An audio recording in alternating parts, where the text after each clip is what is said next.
আচ্ছা, এই প্রশ্নের উত্তরটা দিন তো। Which of the following documents is an evidence of the contract between insurer and the insured?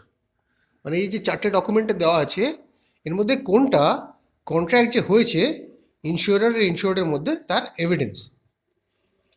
Option number 1 proposal form, option number 2 policy document, option number 3 prospectus, option number 4 claim form.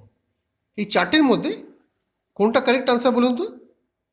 Which of the following documents is an evidence of the contract between the insurer and the insured? না পারলে একটু pause করে দিন ভিডিওটা, আমি আনসারটা এখনই দিয়ে দিচ্ছি। The correct answer is option number 2 policy document. আচ্ছা, আজকে আমরা যে চ্যাপ্টারটা ডিসকাস করব সেটা হচ্ছে চ্যাপ্টার নাম্বার 13। IC 38 পরীক্ষা যে চ্যাপ্টার্সগুলো আছে তার মধ্যে chapter number 13 documentation policy condition 1। এই চ্যাপ্টারে যেটা ডিসকাস করা হয় সেটা যে যে ভেরিয়াস ডকুমেন্টস আছে, একটা proposal, life insurance proposal policy করতে গিয়ে যে প্রপোজালটা হয় সেই সংক্রান্ত ডিসকাশন এখানে করা হবে। এখানে আমি কয়েকটা প্রশ্ন ডিসকাস করব, অ্যারাউন্ড 10টা মতন প্রশ্ন ডিসকাস করব। সেই প্রশ্নগুলো যদি আপনারা করেন তাহলে মোটামুটি পুরো চ্যাপ্টারটাই আপনাদের পড়া হয়ে যাবে। তো coming to the next question number 2. If complex language is used to word a certain policy document and it has given rise to an ambiguity, how will it generally be construed? মানে বুঝলেন তো? মানে ধরুন একটা policy document একটা একটা complex language, একটা difficult language ব্যবহার করা হয়েছে, ঘোরানো ল্যাঙ্গুয়েজ ব্যবহার করা হয়েছে, যাতে একটা অ্যাম্বিগুইটি মানে ঠিক জিনিসটা বোঝা যাচ্ছে না, সেইটাকে কীরমভাবে ডিসকাস করা হবে, সেইটাকে কীরমভাবে কী ডিসিশন নেওয়া হবে। তার চারটি অপশন হচ্ছে in favor of the insured, in favor of the insurer. Third option হচ্ছে the policy will be declared as void and the insurer will be asked to return the premium with interest to the insured. মানে পলিসিটাকে null and void করে দেওয়া হবে, নেগেট করে দেওয়া হবে, আর ইন্স্যুরারকে বলা হবে যে টাকাটা ফেরত দিয়ে দিতে, প্রিমিয়ামটা টাকাটা ফেরত দিয়ে দিতে ইন্স্যুরের কাছে উইথ ইন্টারেস্ট। আর অপশন নাম্বার 4 হচ্ছে the policy will be declared as void and the insurer will be asked to return the premium to the insured without any interest. মানে ভয়েড ডিক্লেয়ার করা হবে কিন্তু ইন্স্যুরারকে ইন্টারেস্ট সহ দিতে হবে দরকার নেই, শুধু প্রিমিয়ামটা ফেরত দিতে বলা হবে। এর অপশনটা হচ্ছে ইন ফেভার অফ দ্য ইনশিওর্ড। যদি কোনো অ্যাম্বিগুইটি থাকে প্রশ্নের মধ্যে, এই কোনো অপশন লেখার মধ্যে, তাহলে সেটা ইনশিওরের যেটা বলবে ইনশিওর্ড ফেভারে সেটাকে অপশনটা সেটাকে ডিসিশনটা নেওয়া হয়। তৃতীয় প্রশ্নে আসছি, select the option that best describes a policy document. এখানে চারটে অপশন দেওয়া হচ্ছে। এই অপশনগুলো কিন্তু পরীক্ষার সময় আপনাদের এরকমভাবে চারটে অপশনই থাকবে। আপনাদের চারটে অপশন ভালো করে পড়ে নিয়ে তারপরে কারেক্ট অপশনটা আনসার করবেন। প্রথমেই যদি কোনো একটা অপশন মনে হয় যে এটা কারেক্ট আনসার, মার্ক করে দেবেন না, প্রতিটা পড়বেন, কারণ পরের আনসারটা হয়তো ঠিক হতে পারে। আচ্ছা, এটা হচ্ছে select the option that best describes a policy document. Policy ডকুমেন্টকে কোনটা বেস্ট সবচেয়ে ভালো ডিসক্রাইব করছে। ওয়ান হচ্ছে it is evidence of the insurance contract. Point number 2 হচ্ছে it is evidence of the interest express by the insured in buying an insurance policy from the company. Third হচ্ছে it is evidence of the policy or procedures followed by an insurance company when dealing with channel partners like banks, brokers and other entities. আর fourth হচ্ছে it is an acknowledgement slip issued by the insurance company on payment of the first premium. এই চারটে option ভালো করে পড়ে নিন। এগুলো কিন্তু পড়তে সময় লাগলেও একবার করে পড়ে নিন। এখন সময় আছে, এখন প্র্যাকটিস সেশন চলছে, এখন আপনারা একটা পজ করে পড়তে পারেন। পরীক্ষার সময় এত সময় পাবেন না, আপনাকে 60 মিনিট দেওয়া হবে, 50টা প্রশ্ন থাকবে। তাই জন্য প্রশ্নগুলো যদি বুঝতে না পারেন, আনসার যদি জানা না থাকে, ছেড়ে চলে যাবেন। পরে শেষ করার পরে যখন সময় পাবেন তখন আবার ফিরে আসবেন। সময় নষ্ট করবেন না, কারণ এখানে নেগেটিভ মার্কিং নেই। প্রতিটা প্রশ্নর উত্তর করে যাবেন, ঠিক হোক ভুল হোক। যদি ঠিক হয়ে যায়, আন্দাজেও ঠিক হয়ে যায়, তাহলেও আপনি একটা নম্বর পেয়ে যাবেন। ভুল হলে নেগেটিভ মার্কিং হবে না। এখন সময় পাচ্ছেন, এখন এটা দেখে নিন পজ করে নিয়ে। আমি কারেক্ট আনসারটা বলে দিচ্ছি। Correct answer is 1. It is the evidence of the insurance contract. পরের প্রশ্ন আসছি, which of the below statement is correct? এখানে এই প্রশ্নটা দেখুন, which of the below statement is correct. এখানে কোনো কোনো প্রশ্ন আসবে যেখানে বলা হবে which of the below statement is not correct. প্রশ্নটা পড়ার সময় কিন্তু দেখে পড়ে নেবেন। এই প্রশ্নটা হচ্ছে which of the below statement is correct? 1. The proposal form acceptance is the evidence that the policy contract has begun. মানে প্রপোজাল ফর্ম অ্যাকসেপ্টেন্সটা হচ্ছে যে পলিসি কন্ট্রাক্টটা আরম্ভ হয়ে গেল। The acceptance of premium is evidence the policy has begun. প্রিমিয়ামটা accept হওয়াটাকে বলা হচ্ছে পলিসি আরম্ভ হয়ে গেল। The first premium receipt is the evidence the policy contract has begun. The first premium receipt যেটা হবে সেইটাই হচ্ছে পলিসি কন্ট্রাক্ট শুরু হয়েছে সেটার প্রমাণ। আর 4 নম্বর হচ্ছে the premium code is evidence the policy contract has began. যে প্রিমিয়ামের যে কোটেশনটা দেওয়া হবে সেইটাই হচ্ছে পলিসি কন্ট্রাক্ট আরম্ভ হয়েছে তার প্রমাণ। এর উত্তর হচ্ছে অপশন নাম্বার 3, দ্য FPR যেটাকে বলা হয় first premium receipt is evidence that the policy contract has begun. First premium রিসিটটাই হচ্ছে আসল এভিডেন্স।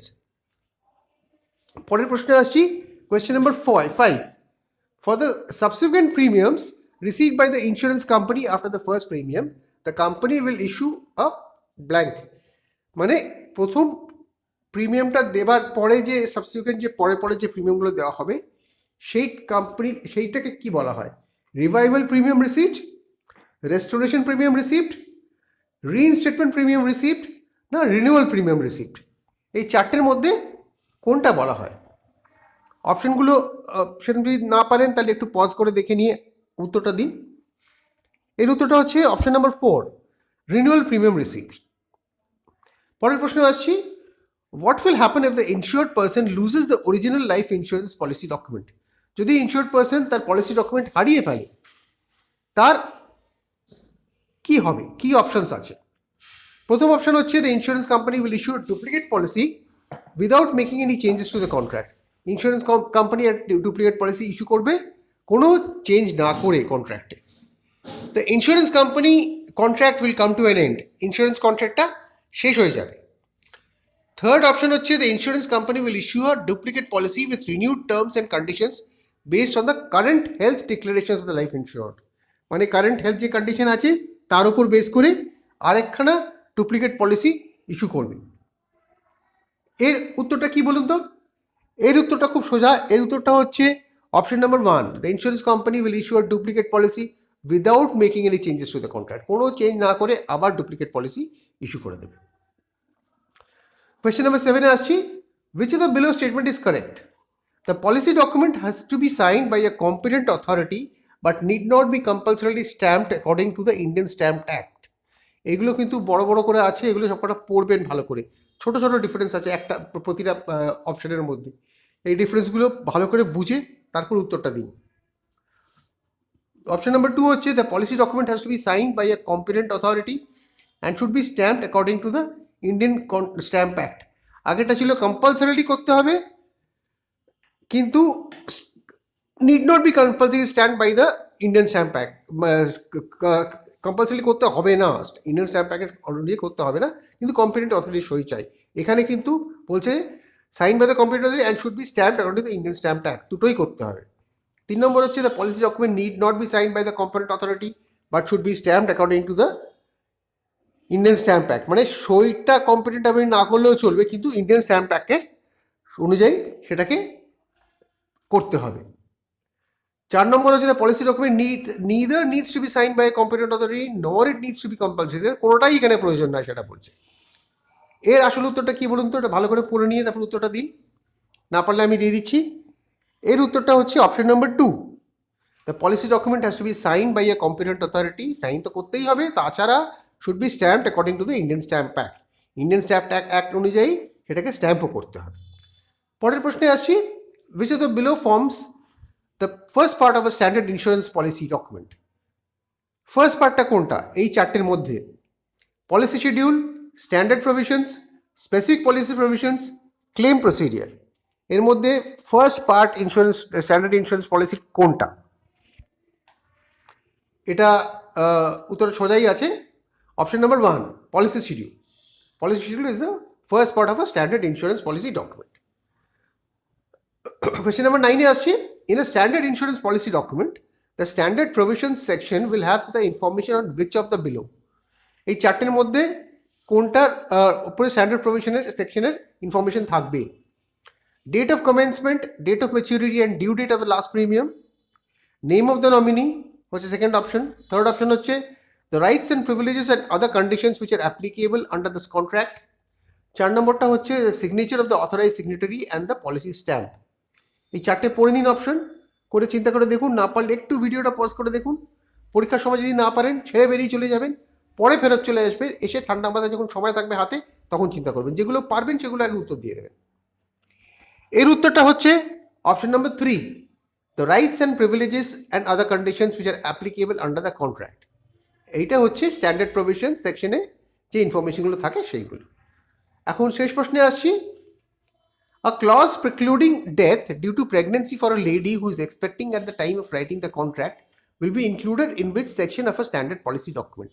একটা পলিসি ডকুমেন্ট তৈরি হচ্ছে, সেখানে এক ভদ্রমহিলা যখন প্রেগনেন্ট ছিলেন সেই সময় সেই ক্লজটা তিনি সেটা ফিল করছেন, সেটা কোন ক্লজের আন্ডারে এটা এই লেখাটা থাকবে। এ ক্লজ প্রিক্লুডিং ডেথ ডিউ টু, যদি প্রেগনেন্সির সূত্রে কারো মৃত্যু হয় সেটা কোথায় লেখা থাকবে? পলিসি শিডিউলে, জেনারেল প্রভিশনসে, স্ট্যান্ডার্ড প্রভিশনসে, না স্পেসিফিক পলিসি প্রভিশনসে? এতে কোনটায় লেখা থাকবে? এর উত্তরটা হচ্ছে স্পেশাল পলিসি প্রভিশনসে লেখা থাকবে।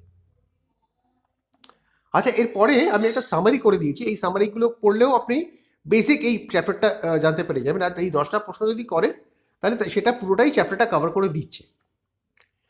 সামারিটা ছোটো করে পয়েন্টসগুলো দেওয়া আছে, শর্ট নোটস টাইপের।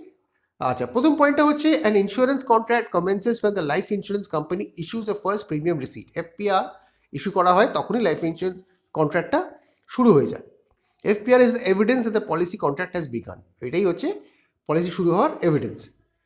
সেকেন্ড পয়েন্টটা হচ্ছে the policy document is the most important document associated with the insurance. এটাই সবচেয়ে বেশি ইম্পর্টেন্ট ডকুমেন্ট।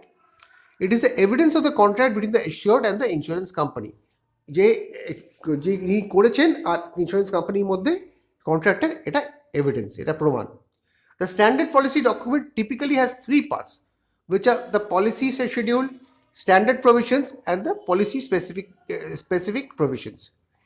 এই থেকে 3টে পার্ট থাকে। এই 3টে পার্ট হচ্ছে এইরকম দেখাবে, দেখুন পলিসি ডকুমেন্টে পলিসি শিডিউল, স্ট্যান্ডার্ড প্রভিশনস আর স্পেসিফিক পলিসি প্রভিশনস। তো আজকের মতন এই চ্যাপ্টারটা এখানে আমরা শেষ করছি, প্রশ্ন উত্তরটা। এরকম আমার অনেকগুলো ভিডিও আছে যেখানে অনেক প্রশ্ন উত্তর দেওয়া আছে, আরও ভিডিও বানাচ্ছি। এইগুলো পড়ে নিলে আপনাদের কিন্তু, আর পুরো চ্যাপ্টারটা ভালো করে যদি নাও পড়া থাকে, এই প্রশ্ন উত্তরগুলো যদি ঠিক করে পড়ে যান, এর মধ্যে থেকে কোয়েশ্চেন আনসার মোটামুটি এসে যেতে পারে। কিন্তু প্রশ্নগুলো কখনো কখনো ঘুরিয়ে দেয়, যেরকম বলছিলাম নেগেটিভ প্রশ্ন করে দেয়, সেগুলো মাথায় রাখবেন। প্রশ্নগুলোর ভাষাও মাঝে মাঝে পাল্টে দেওয়া হয়ে থাকে। সেই যে এখানে যে ভাষা বলা হচ্ছে সেই ভাষাতে নাও আসতে পারে, একটু ঘুরিয়ে প্রশ্ন হতে পারে, সেগুলো মাথায় রাখবেন। Okay, thank you so much and best of lakh.